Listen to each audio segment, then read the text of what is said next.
I've been obsessed with Rusty's Retirement, a newly released idle farming game where a robot tends to his fields of crops. Such an adorable and relaxing little game, isn't it? But me being me, it didn't take long before I sniffed signs of some dark lore behind this cutesy facade. With robots pondering around, plants bathing in the sun, among all the liveliness of this world, do you notice an eerie absence of animals? Whoa, stop there, you say? Don't you get to raise cows and pigs once you unlock Slate's barn?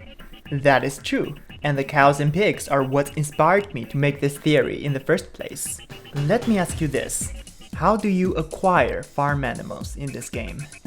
Do you buy them using any coins?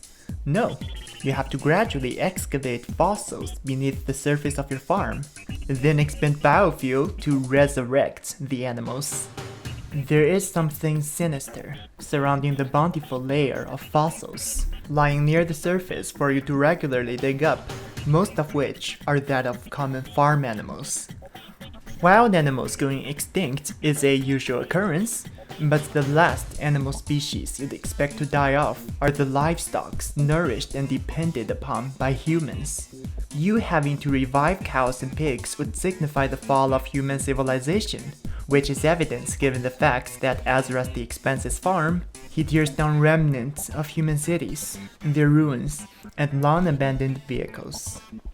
But look, do you see something tiny moving?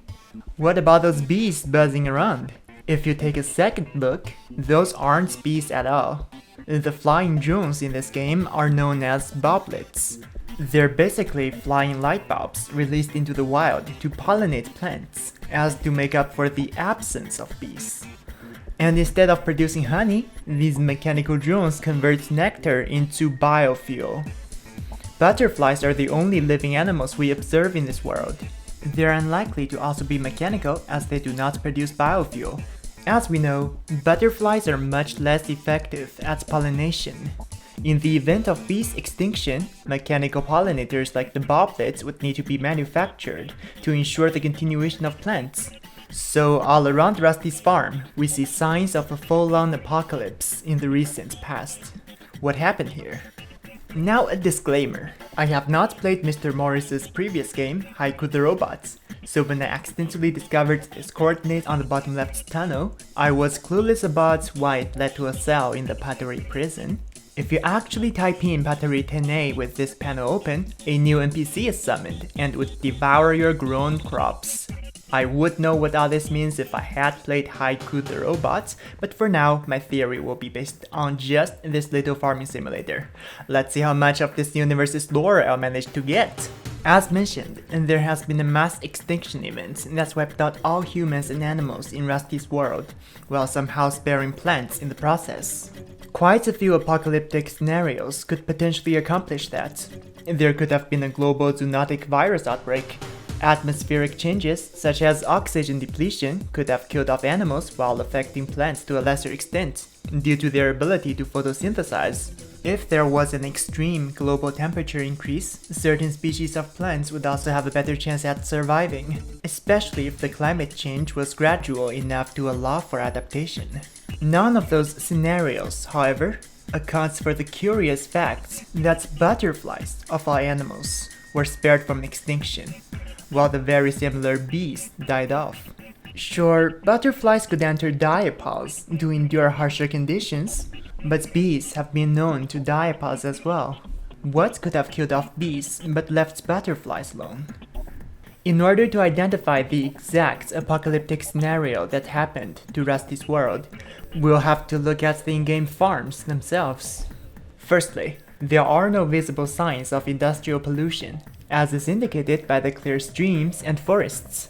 This isn't saying much though, considering how long it takes for bones to fossilize. The mass extinction in question could have occurred more than 10,000 years ago.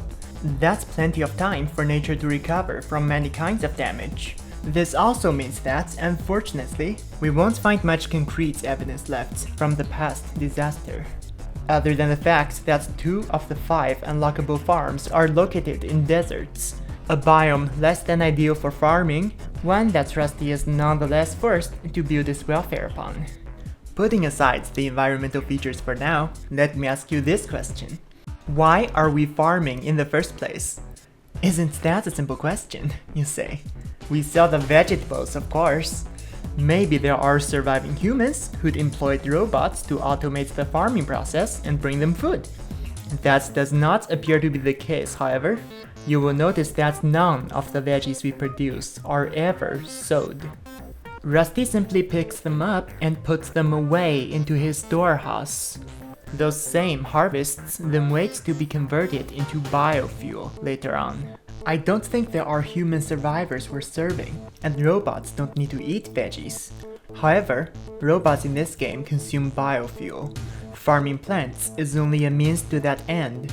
It hence makes sense that it's the biofuel that's really profitable here. The only thing we can sell, which other robots in this world have a demand for, is the precious juicy biofuel. But we do get money every time we harvest veggies, correct? While that is true, I'd like to point out a small detail here. Those coin-looking things we get from harvests are not coins at all. They are and have always been explicitly referred to as spare parts. Normally, a game designer leverages on a player's existing real-world knowledge. Why then did Mr. Morris not simply name those things coins? The dev carefully and intentionally wrote spare parts in every piece of instruction. If that doesn't have lore implications, I don't know what does. Now, the spare parts are a form of currency among robots. Rusty uses them to buy seeds after all. However, the spare parts are also directly used to construct other farm robots, as well as houses. Spare parts have intrinsic value to the robots that dominate this earth. That is why we trade biofuel for spare parts that other robots have gathered. All this brings us back to my initial question. Why do we get spare parts when we harvest vegetables, if the veggies are not even being sold? It makes sense that as we demolish former human cities, we manage to recycle usable spare parts.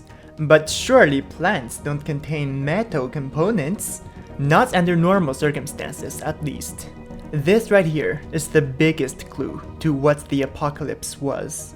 When you place pumpkins together, you have a chance of growing a giant pumpkin Stardew Valley style. And when you get such a pumpkin, there is a 1 in 4096 chance for that pumpkin to be a shiny pumpkin. I am a proud owner of one of those pumpkins, even though my 700 plus hours of Pokemon gameplay only ever yielded a shiny jumper from an egg. The curious thing about this shiny pumpkin though is its coloration. The leaves are a most unnatural metallic silver, while the pumpkin shell glitters as if its tissues were pumped with metal. I believe the pumpkin's appearance implies that it has absorbed a massive amount of heavy metal from the soil. This would explain why we receive spare parts from unsold harvests. Those crops have similarly leached sizable metal deposits from the field. This amount of heavy metal would render these plants lethal to any creatures that consume them. Thankfully, by this point, the robots seem to have developed a treatment process that filters out heavy metal from crops as they're being harvested. This enables Rusty to then feed the crops to revived animals, while putting the extracted metal content towards construction projects. Have you ever wondered why, of all plants, Kale is the ultimate unlock that gives you the highest amount of spare parts per harvest? Well, Kale is a member of the Brassica family, one which is particularly suited for absorbing metal contaminants from soils. And when we chance to produce a metal pumpkin, we've just hit a spot with especially high metal concentration. There seems to be heavy metal buildup at every corner of this world. Whichever biome we journey to, our plants invariably extract spare parts out of the ground. This fact is extremely helpful towards our apocalypse theory, because heavy metal contamination is more or less permanent. The 10,000 years that passed since the mass extinction could not wipe away this clue, pointing at its identity. There is a technique called Phytoremediation, which has plants gradually absorb heavy metal out of the soil. The robots have no doubt been using hyperaccumulators such as Kale to reduce metal contamination over millennia, so that by this time, even less tolerant plants can manage to flourish. Meanwhile, a global soil metal level increase would explain every peculiarity we've identified in Rusty's post-apocalyptic world. If there were few spots to grow editable plants, a mass extinction would ensue. Starvation and metal poisoning would pass all the way up the food chain, killing prey and predators alike, including humans. Certain insects would have a better chance at survival. Heavy metal concentration tends to be lower in nectar than in other parts of a plant. While both bees and butterflies have access to this editable food source, there is a key difference between the two pollinators that lead to butterflies' survival. Butterflies are not anywhere as social. That's a major victory for the introverts. You see, while the amount of heavy metal in nectar may not poison pollinators to death, heavy metal impacts pollinators' nervous system. This impairs the poor insect's ability to navigate, which is much more detrimental to bees who rely on and need to return to their colonies. Since only the queen bee is allowed to reproduce and Her Majesty isn't getting enough honey delivered, bee population quickly declines. Butterflies, on the other hand, do just fine on their own. Getting lost doesn't prevent them from laying eggs either. Hence, I believe insects which drink nectar that also do not exhibit eusociality have a better chance of surviving this worldwide heavy metal pollution. Heavy metal does not spontaneously appear in the soil, of course. For a lethal amount of heavy metal to enter most of Earth's surface is a curious thing. This would narrow our list of mass extinction events down to volcanic eruptions, asteroid impacts, industrial pollution, and nuclear warfare. We don't see evidence of all the volcanoes having gone off in the recent past, and asteroid impacts wouldn't have spreaded heavy metal this uniformly. Industrial pollution is a gradual process that have given humans and their highly advanced AIs time to react to the increased heavy metal level. So that leaves us with a global nuclear war. But wait, wouldn't a serious nuclear war also kill off plants and butterflies? Let's go over the events. Humans are dumb and threw nukes at each other. There weren't many reasons to nuke every corner of the Earth, so the major cities around the world were the main targets. Surely, many humans, animals, and plants alike were killed by the direct blast and subsequent radiation, but most living things would have survived past this point. The real danger of a nuclear war lies in its aftermath. A global nuclear conflict would release massive amounts of heavy metal into the atmosphere, which then travels far and wide to sink into soils all across the Earth. The deadliest thing to arise from nuclear detonations, however, is the massive amount of dust thrown into the atmosphere, blocking out sunlight for a long period to come. This is known as a nuclear winter. In our world, a nuclear winter would have prevented plants from conducting photosynthesis and lowered global temperature to one that is uninhabitable for butterflies. How then did butterflies and most plants prolong their existence until Rusty's retirement 10,000 years later? We must account for humanity's technological advancements in this universe. Before the fall of human civilization, humans had already managed to create sentient AIs. These surviving humans would have responded to the nuclear winter by unleashing hives of bulblets, who literally became the light of this world. Bulblets' functions were ideal during a nuclear winter. They produced light to aid plants in photosynthesis, so that most plants were saved from extinction. They emitted heat, which would have mitigated disruptions to butterflies' life cycle. They pollinated plants now that bees have died out.